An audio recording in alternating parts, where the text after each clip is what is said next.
Donc bienvenue à ces ateliers. Je vois que vous êtes quand même nombreux à avoir réussi à trouver le chemin de l'atelier. Donc vous êtes ici sur l'atelier numéro 1 qui s'intitule donc l'assainissement, un domaine stratégique parfois négligé, comment y remédier. Et je vais du coup sans plus attendre laisser la parole à Arnaud Eto qui va animer cet atelier. C'est à toi Arnaud. Merci Marie, merci. J'ai le plaisir d'accueillir sur cet atelier Christian Jacob, qui a la casquette, plusieurs casquettes aujourd'hui. Christian, vous êtes à la fois directeur marketing de chez Stradal, acteur bien connu dans le monde de l'assainissement en France, mais aussi président de la FIB Assainissement. Donc, vous nous direz deux mots justement sur la Fédération de l'industrie du bâtiment. Et j'ai aussi le plaisir d'accueillir Lionel Monfron, qui est chef de marché chez Cerib. Là aussi, Lionel, merci de nous donner quelques mots d'explication sur le rôle et l'expertise du Cerib pour nos auditeurs. Merci beaucoup pour venir assister à cet atelier débat. On a préparé cet atelier en trois formats, en trois phases, j'ai envie de dire. Et vous pouvez utiliser la fonction chat de l'outil Zoom pour poser vos questions.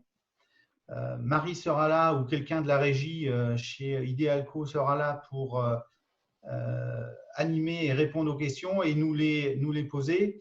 Et je vais essayer de partager du moins la présentation, la page de présentation de cet atelier. Peut-être avant de commencer, deux mots,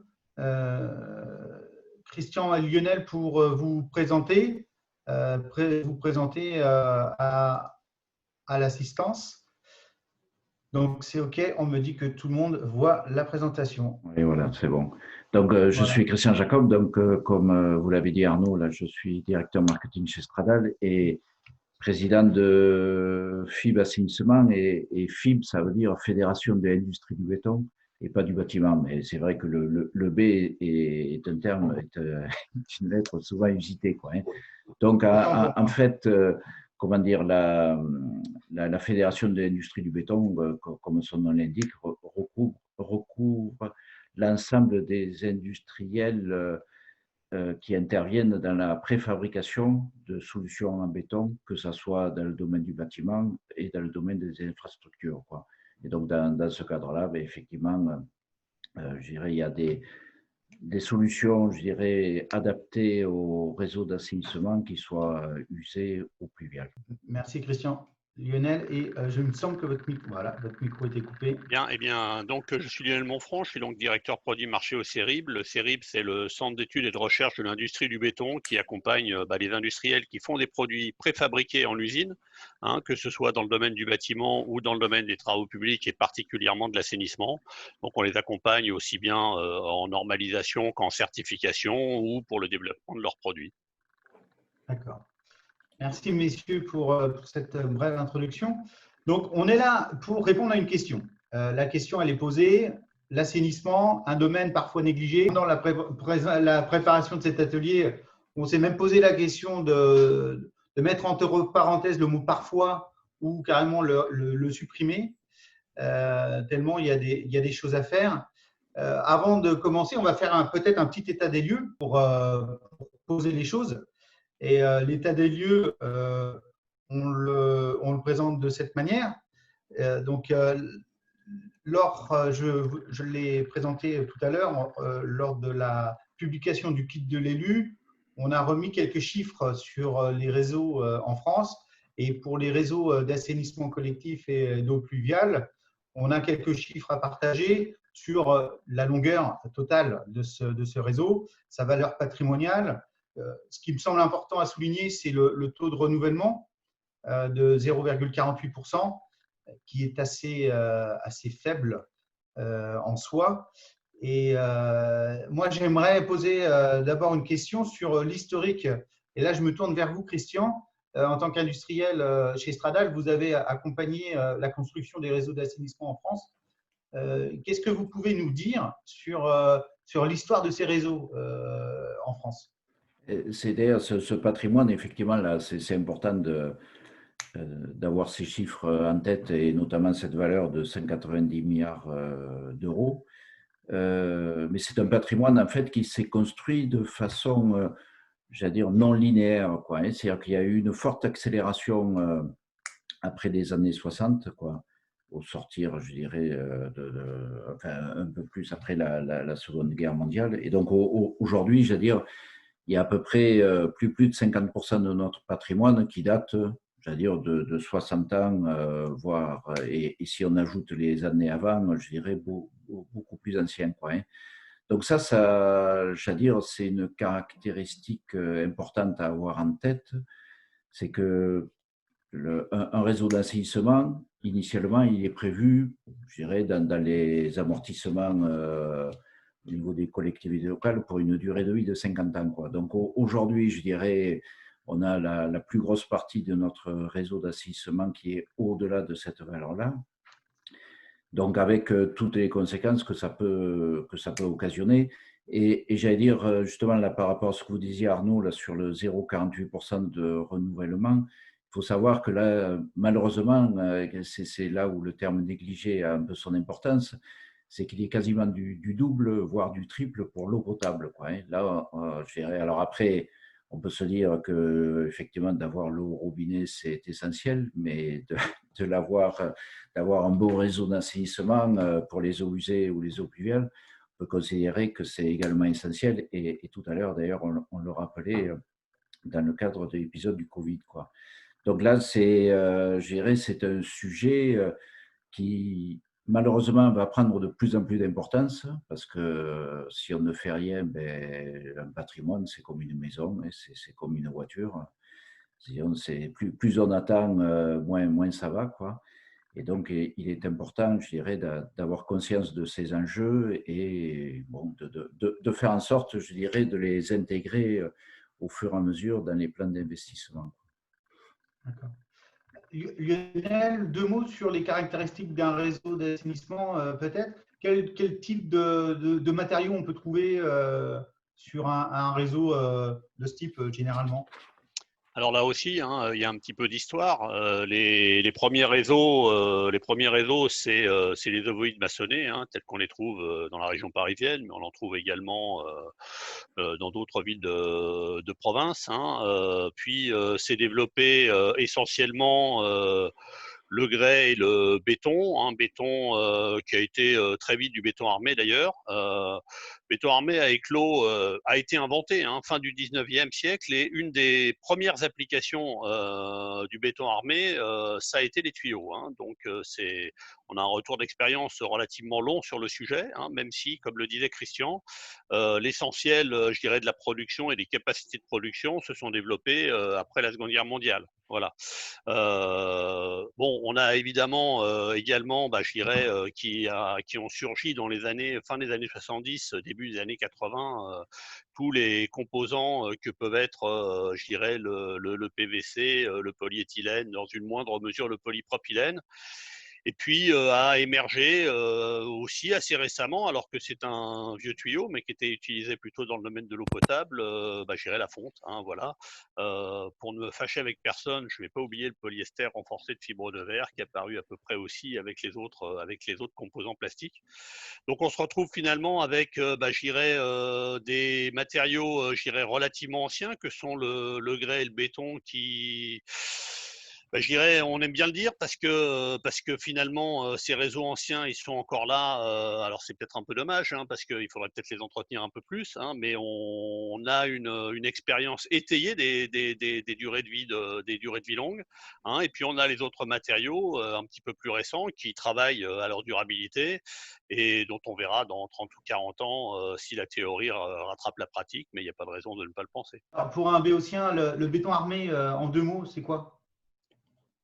Le béton armé, en deux mots, c'est du ciment, des granulats et des armatures. Des armatures qui sont là essentiellement pour faire que quand le béton travaille bien en compression et travaille mal en flexion. Donc quand on va enterrer un tuyau, Si on met un tuyau en plastique et qu'on l'enterre, il a tendance à se déformer. Un tuyau en béton, il ne va pas se déformer parce il a une grande inertie. Par contre, il va falloir faire ce qu'il faut pour qu'il tienne et pour qu'il ne le fissure pas, pour qu'il reste étanche. Et c'est pour ça que la plupart des tuyaux en béton sont en béton armé en France, même si dans la gamme des petits diamètres, donc les petits diamètres pour le béton, c'est le 300, c'est le 400 mm, on trouve des bétons non armés, et puis on trouve de plus en plus dans ce genre de diamètre également des bétons fibrés. Donc on met des fibres métalliques, des petites fibres métalliques qui font 40-50 mm de long, plutôt que de mettre des armatures, des fers à béton. C'est une autre possibilité qui permet, je dirais, de bien répartir les armatures pour l'antifissuration. Voilà. Ouais. Et pourquoi le béton armé? Aujourd'hui, la proportion en termes de réseau d'assainissement, en termes de matériaux, le béton armé est à la part la plus importante, j'imagine, dans les réseaux? Alors, ça dépend de deux choses essentiellement, qui ne sont pas forcément les choses très techniques, mais c'est dans la pratique. On s'aperçoit que, je dirais, il y a deux grands types d'entreprises, même si de temps en temps, on a du mal à les distinguer, qui posent des canalisations. On va avoir les canalisateurs et puis on va avoir les routiers. Les routiers qui… leur métier de base, c'était la route, mais ceci étant dit, on construit difficilement une route sans mettre en œuvre des réseaux.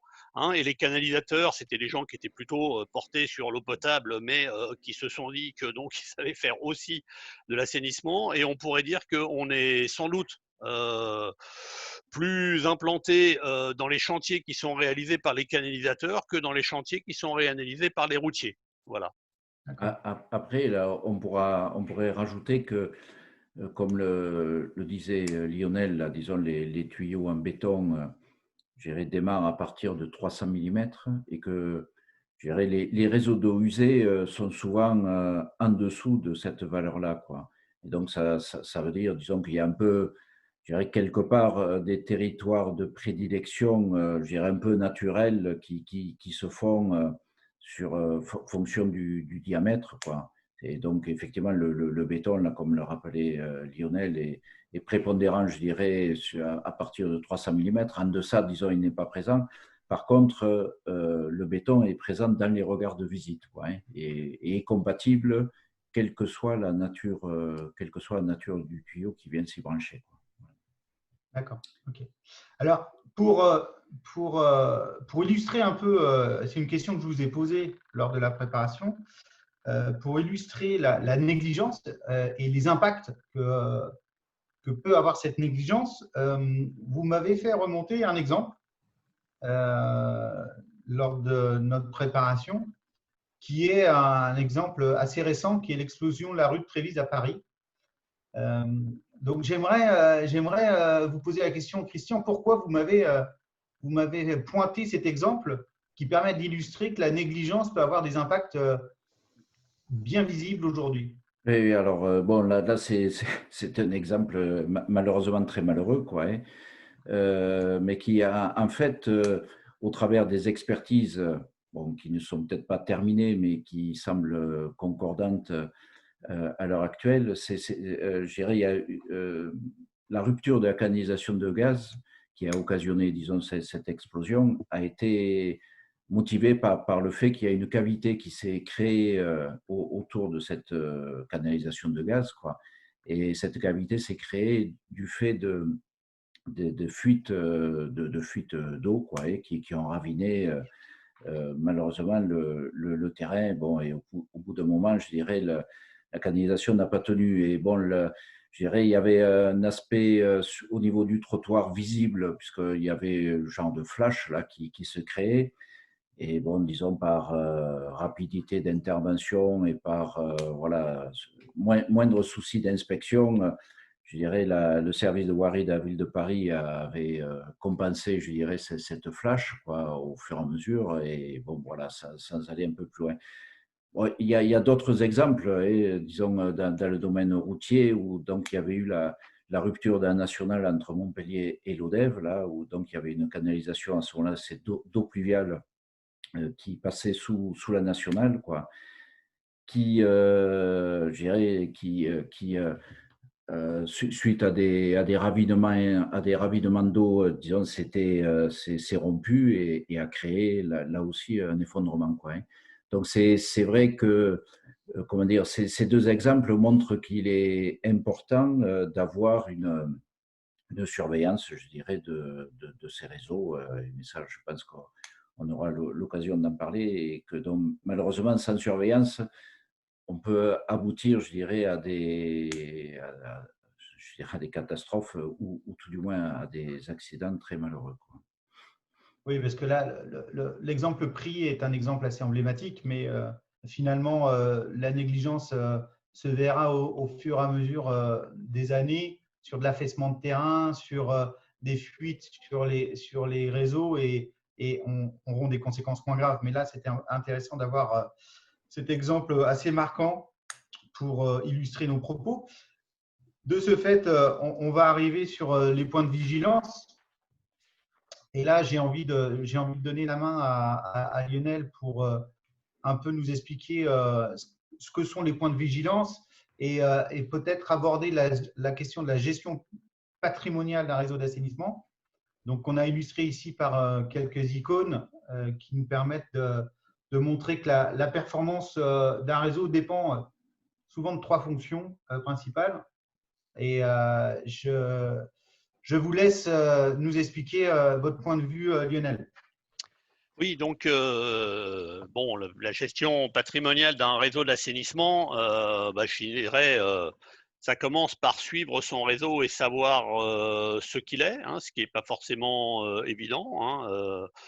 Je dirais dans une vie antérieure où j'étais dans des entreprises de canalisation, j'avais coutume de dire réseau enterré, réseau oublié, hein, et on s'aperçoit quand on va en intervention pour faire de la réhabilitation sur les réseaux, qu'hélas, dans certains cas, la première question, ça va être de savoir finalement quel est le réseau qu'on va réhabiliter, hein. Et je dirais, si on regarde tous les réhabiliteurs, la première chose qu'ils disent, c'est attendez, finalement, je ne crois pas au plan, je veux rentrer ma caméra dedans ou je veux faire une visite dedans parce que je sais que je vais avoir des surprises par rapport à ce qui a été enregistré. Donc, gestion patrimoniale, c'est déjà identifier clairement son réseau.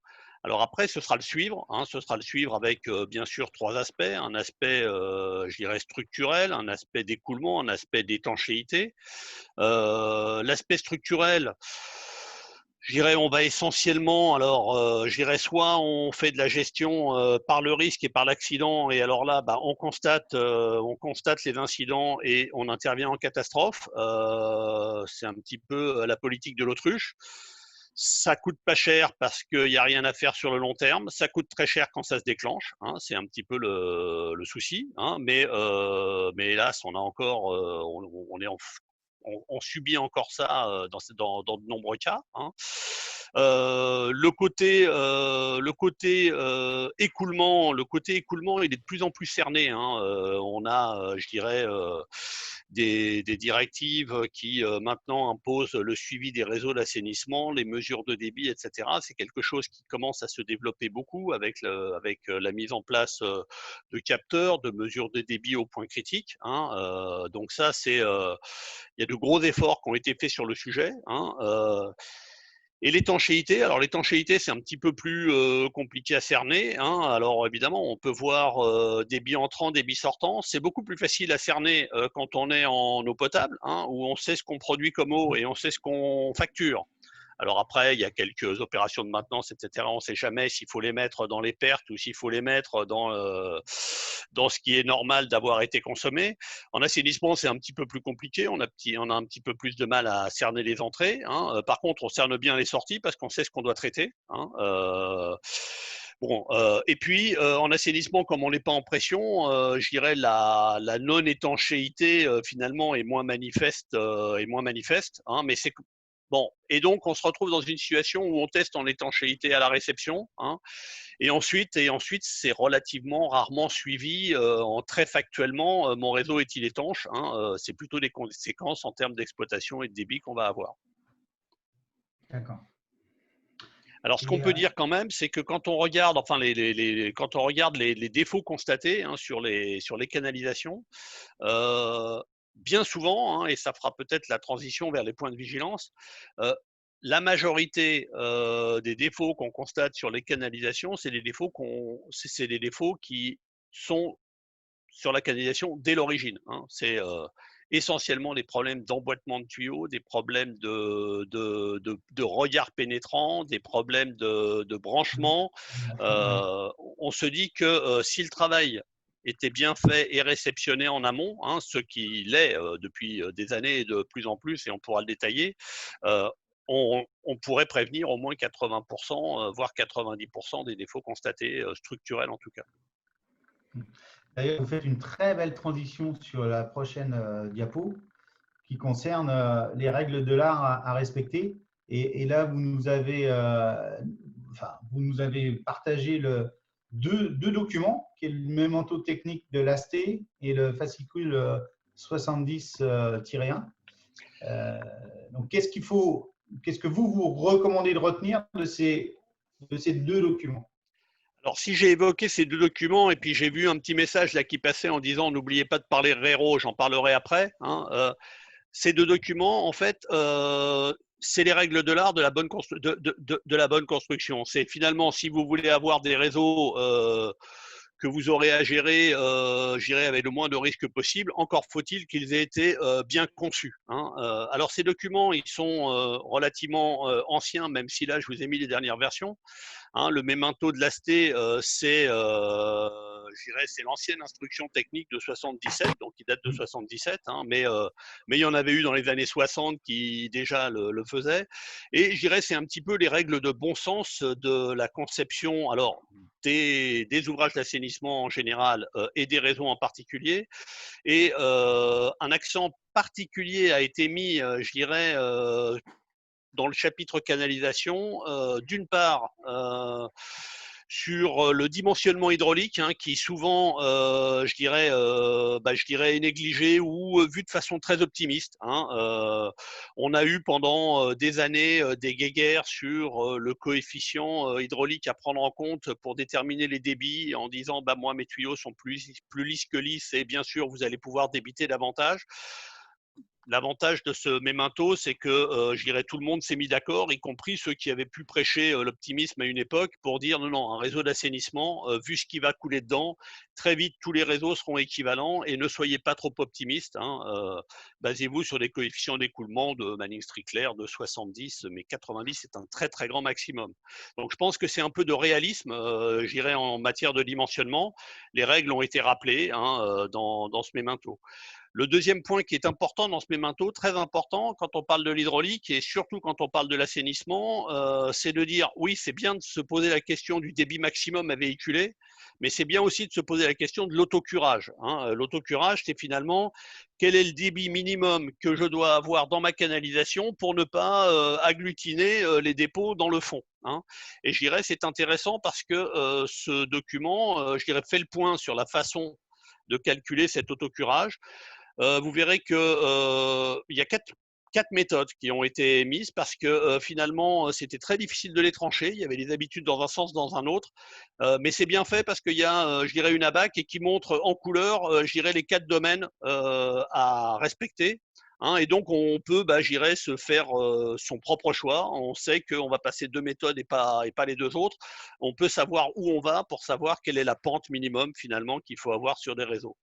Et puis le troisième point qui est important dans ce mémento, c'est qu'il a été rappelé que il est illusoire de penser qu'un réseau peut fonctionner sans accès. Hein. Le côté de je vais avoir un réseau et vous en faites pas maintenant, les robots peuvent intervenir. Non, c'est pas vrai. Et je dirais, l'expérience prouve que de toute façon, c'est toujours au changement de direction et au branchement qu'on a des problèmes. Et donc la règle de base, qui est aussi rappelée dans le fascicule 70, hein, c'est de dire tout changement de direction et tout branchement doit se faire à l'intérieur d'un ouvrage accessible, d'un regard. Hein. Et d'un regard, pour qu'il soit accessible, il faut qu'on puisse rentrer dedans. Hein. Ce n'est pas simplement on va pouvoir descendre quelque chose dedans. Et ça veut dire qu'il faut avoir des regards de visite, donc de diamètre 1000 intérieur minimum. Hein. Et il est donné pour les collecteurs, je dirais une distance maximum, hein, qui est de 80 mètres entre 2 regards de visite. Hein, alors pourquoi ces regards? Parce qu'il va falloir pouvoir intervenir dedans, parce qu'il va pouvoir faire de la réception. Ils peuvent aussi servir à faire de l'appareillage pour le suivi. Hein. Alors, dans la pratique, en ville, on a bien souvent des regards beaucoup plus fréquents. Hein, on est plutôt dans les fréquences de tous les 40 mètres. Ce qui pose problème en ville, c'est de trouver l'espace, hein, mais c'est illusoire de penser qu'un regard qui est inférieur à 1000, on pourra rentrer dedans. D'ailleurs, petite anecdote, quand on discute ça au niveau européen sur la conception des réseaux, mes collègues européens ont toujours les yeux exorbités à l'idée de penser qu'en France, on se contente d'un diamètre de 1000 et qu'on bataille pour avoir un 1000 minimum. Pour eux, c'est vraiment l'aberration. Ils sont tous à 1200 ou à 1500 pour pouvoir je dirais, accéder au réseau. Donc voilà, je pense que c'est pour ça que j'ai présenté ces deux documents, hein, qui tous les deux sont voilà, parfaitement cohérents sur ce sujet-là. Comment dire, juste Arnaud, là, je voudrais juste ajouter justement par rapport au fascicule 70-1 qui viennent d'être ressortis et modifiés, quoi. Et donc qui est tout récent, là, puisqu'il date de l'année dernière, et qui insiste beaucoup sur la notion d'études préalables, quoi. Et quand Lionel spécifie le besoin de dimensionnement, de calcul et tout, il y a également un besoin, je dirais, d'études préalables, notamment d'études géotechniques, quoi, hein, quand on est, parce que donc là, on parle de réseau enterré, quoi, donc qui dit enterré dit nature de sol, dit nature de matériaux de remblai. Et là, je dirais, ça peut avoir un coût, et disons là, quand on regarde avec des syndicats de l'assainissement, cette part étude, je dirais, peut représenter 5%, voire même plus du marché. Mais c'est quelque chose sur lequel, je dirais, il ne faut pas, je dirais, faire d'économie, parce que c'est ça qui va être en grande partie aussi le garant de la durabilité dans le temps, quoi. Et puis un point très important qui est rappelé dans le fascicule 70, c'est le choix des matériaux. Hein, c'est le choix des matériaux. Il est rappelé que il y a lieu de privilégier les matériaux qui sont normés et qui disposent d'une certification, hein, d'une marque NF. Hein, je dirais, voilà, c'est aussi, bon, il commence à y avoir un petit peu de ménage sur le marché, mais il reste quelques offres un petit peu exotiques. Hein, voilà, tout tuyau ne se vaut pas. Hein, voilà, ça paraît très simple, un tuyau d'assainissement, et c'est finalement beaucoup plus compliqué qu'on pourrait le penser. Il y a des normes qui ont été établies. Les normes, quand elles sont établies par les fabricants, mais aussi par les utilisateurs et aussi par les concepteurs. Hein. On a une vue de plus en plus large puisqu'elles sont établies au niveau européen, puis transposées et adaptées au niveau français. Hein. Et basées sur ces normes, il y a des certifications. Et les certifications, c'est quoi? Une certification, c'est tout simplement un organisme extérieur qui va venir dans les différentes usines qui produisent des tuyaux pour vérifier que ces tuyaux sont conformes, et qui va venir régulièrement pour vérifier que l'industriel contrôle ces tuyaux. Et puis, une fois par an, j'irai à différentes fréquences, il va faire des prélèvements, et l'organisme extérieur va faire ses propres essais pour dire oui, les tuyaux ont la qualité requise. Voilà. Et ça, c'est requis par le fascicule 70. C'est préconisé en priorité. À défaut, si on ne trouve pas autre chose, on peut recourir à d'autres matériaux. Ça permet, votre dernière tirade permet d'introduire le dernier sujet de cet atelier. Je vois au passage beaucoup de questions ou de commentaires dans le chat. J'aurai l'occasion d'y revenir à la fin pour justement utiliser vos commentaires et rebondir sur ceux-ci auprès de nos intervenants. Donc, faites-moi confiance, on va les traiter les uns après les autres. Et du coup, pour revenir à ce que disait Lionel, moi j'ai bien compris l'importance de la qualité et du choix des matériaux dans ces réseaux d'assainissement, l'importance du positionnement des regards de visite pour surveiller. J'ai envie de dire, une fois qu'on a installé son réseau, qu'est-ce qui se passe après? Et c'est là où vous avez partagé avec nous aussi deux principes de bon sens, j'ai envie de dire, si je comprends bien dans cette diapo. Oui, alors en fait, le principe, je dirais, franco-français, et qui est très, très, très pragmatique, c'est de dire tous les réseaux doivent être réceptionnés. Alors, quand je dis tous les réseaux, parce que souvent on l'oublie, c'est les réseaux d'eau usée, mais c'est aussi les réseaux d'eau pluviale. Voilà. Et la réception, ça consiste en 3 essais. 3 essais qui ont été reclarifiés dans le nouveau fascicule 70, mais qui étaient en cours depuis 2004. Un essai d'inspection visuelle. On va filmer ou on va aller à pied quand c'est des très très gros ouvrages. On va filmer la canalisation par l'intérieur et détecter tous les défauts potentiels. Quand je dis défauts potentiels, c'est que on ne demande pas forcément, je dirais, à l'inspecteur de statuer sur le fait que c'est conforme ou pas. On lui demande d'enregistrer pour pouvoir soumettre ça au maître d'œuvre qui fera son choix avec le maître d'ouvrage.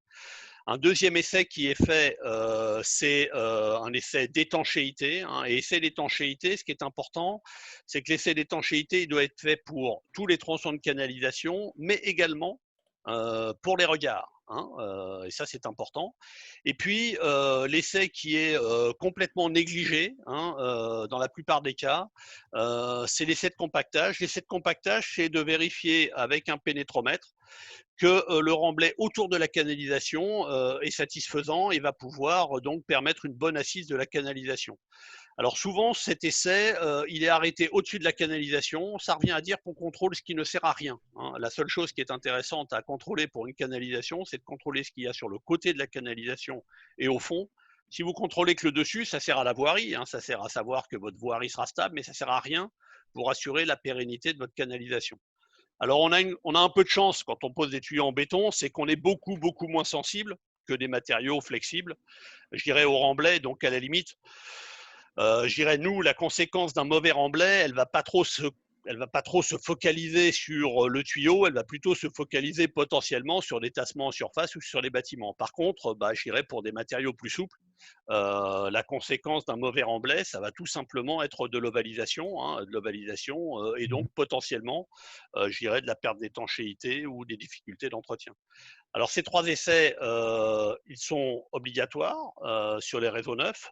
Et ils doivent être faits par des organismes certifiés COFRAC. Alors, c'est quoi la certification COFRAC? C'est simplement que tous les 18 mois, tous les 15 mois d'ailleurs, ces gens se font inspecter par des auditeurs qui vérifient qu'ils ont la compétence pour faire ces essais.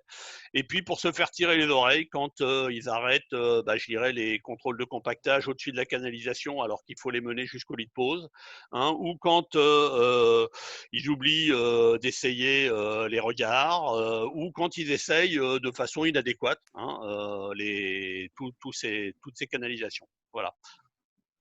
Pour rebondir sur ce que dit Lionel, les essais doivent être faits par une société extérieure à l'entreprise, doivent faire l'objet de marchés distincts, et ont un coût, C'est-à-dire que faire une inspection d'étanchéité d'une canalisation d'un regard de visite, ça veut dire se déplacer, ça veut dire avoir de la main-d'œuvre, ça veut dire avoir un minimum de temps d'intervention, Ça a un coût. Et aujourd'hui, je dirais, il y a malheureusement des maîtres d'ouvrage ou des maîtres d'œuvre qui se laissent abuser par des sociétés qui entre guillemets, font des essais dans le bureau, et disons sans aller sur le terrain, Donc, il faut être très, très vigilant et très conscient, je dirais, de ces aspects-là. Parce qu'il vaut mieux toujours intervenir tant que le chantier est en cours que se rendre compte, je dirais, quelques années plus tard. Parce que comme on disait tout à l'heure, tout se joue au démarrage, Je dirais après, effectivement, il peut y avoir des points sensibles, des zones plus agressées que d'autres, Mais le bon réseau d'assainissement, s'il a été bien conçu, bien posé, je dirais, et qui est, avec des composants béton en plus, je dirais, il n'y a aucune raison pour qu'il n'apporte pas satisfaction pendant des dizaines d'années. D'accord. Donc, j'ai une dernière question pour vous, Christian, avant de passer à la session questions-réponses avec le chat. Vous, en tant qu'industriel chez Stradal, quelles sont les innovations, quelles sont les nouveautés, comment vous abordez votre marché au niveau produit, quels sont les éléments du futur aujourd'hui? Alors, bon, alors disons, c'est à plusieurs niveaux, quoi. Déjà, le matériau béton, c'est un matériau, même s'il est très ancien, enfin, ou si l'appellation, je dirais, est très ancienne, qui évolue, je dirais, au fil du temps, quoi. Et disons, c'est le béton que l'on fait maintenant n'est plus celui qui se faisait il y a encore quelques années, quoi. Donc, il y a un gros travail, je dirais, qui est fait, qui est en cours, qui va sûrement encore, je dirais, évoluer, que ce soit sur l'empreinte carbone, que ce soit sur des notions, je dirais, de durabilité, d'étanchéité. Enfin, je dirais, donc ça, je dirais, il y a un travail qui est en cours. Et donc, j'en profite d'ailleurs pour dire qu'il est, je dirais, dans les critères, je dirais, d'attribution de marché, c'est vrai que le critère environnemental, je dirais, est un critère important et que là, une étude a été faite d'ailleurs par la Fédération de l'industrie du béton sur la qualité environnementale des réseaux. Donc, une étude avec plusieurs natures de matériaux de façon à évaluer, je dirais, l'empreinte environnementale selon la nature des matériaux. Et ça, cette étude-là est disponible sur le site du CERIB, quoi.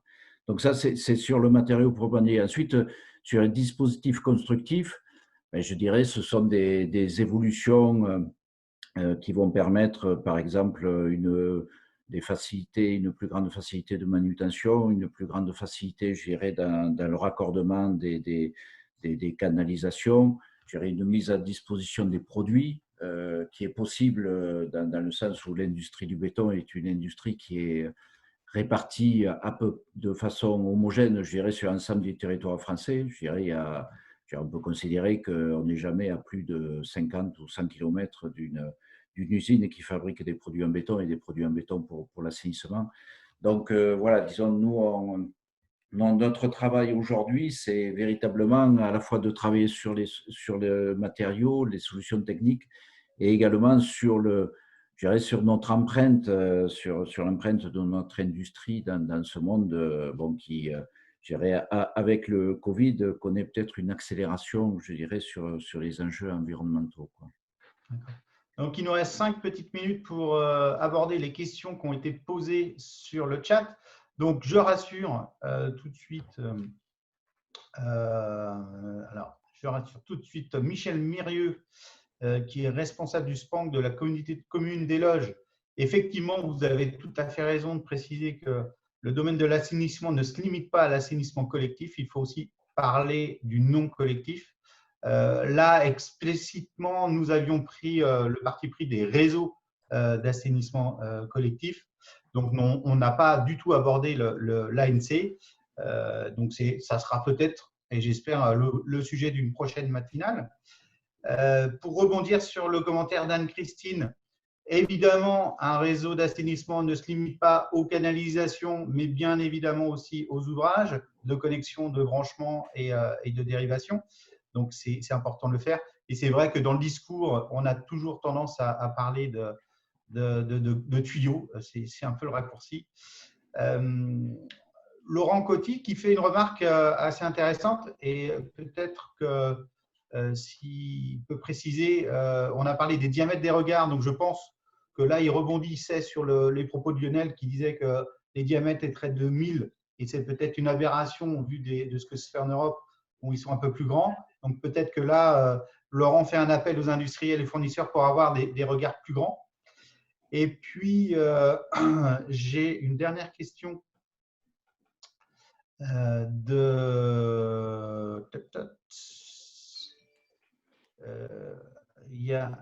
y avait une remarque sur Rero.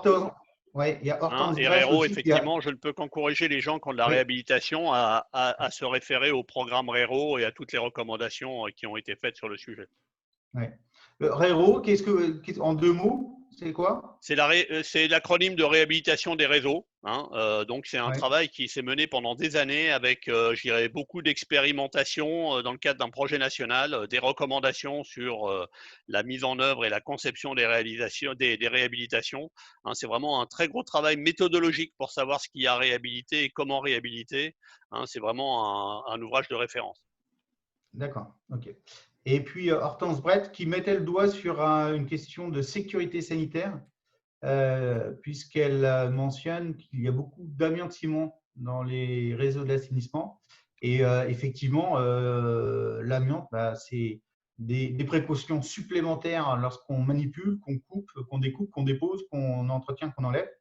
Donc ça a un impact sur les coûts d'intervention, j'imagine. Oui, j'ai effectivement oublié de les citer dans l'historique parce qu'il ne s'en produit plus. Hein. Mais effectivement, il y a encore un gros patrimoine d'amiante-ciment. Et effectivement, il faut faire attention à toutes les interventions sur ce genre de réseau. Bon, voilà. Donc, et on a une dernière mention de Laurent Cotier qui rappelle que les essais sont repris dans l'arrêté du 21 juillet 2015. Tout à fait.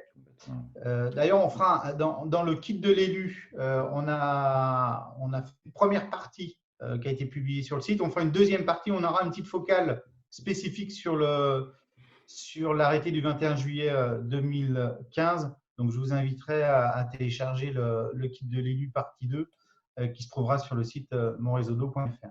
Je crois qu'on est plutôt pas mal au niveau timing. Avant que ça coupe, je remercie Christian Jacob de Stradal et Lionel Monfron du CERIB pour la qualité de votre intervention et de votre partage d'expérience. J'espère que tout le monde aura apprécié leur expertise. Tu vends moins de stickers Covid, plus de... Alors, merci beaucoup Arnaud. En effet, tu as été un parfait maître du temps. Donc, pour nos participants, d'ici quelques minutes, parce que voilà, les ateliers se finissent à 45, il est 44. Donc, d'ici quelques secondes, vous allez être automatiquement redirigés, comme tout à l'heure, vers la salle d'attente. Et depuis cette salle d'attente, vous pourrez vous séparer dans les 3 ateliers du coup, de la prochaine session. Donc, cette prochaine session, elle va démarrer à 11 h. Voilà, donc vous aurez un petit quart d'heure pour choisir l'atelier auquel vous souhaitez assister. Une précision aussi qu'on n'a pas faite tout à l'heure, mais l'avantage de ce petit dispositif, c'est que vous pouvez aussi changer d'atelier, voilà, si vous le souhaitez. Pour ça, il vous suffit de recliquer sur diviser en groupe et voilà, vous pouvez rejoindre la salle que vous voulez. Donc là, on va avoir 3 ateliers en parallèle. Donc le premier sur comment prioriser ses choix de renouvellement dans un contexte budgétaire contraint. Le deuxième sur faut-il un baromètre de l'environnement pour les communes et le troisième sur comment construire une stratégie efficace pour les eaux de ruissellement. Donc, s'il y a plusieurs thématiques qui vous intéressent, n'hésitez pas à changer d'atelier en cours de route. C'est aussi le but de ce petit exercice.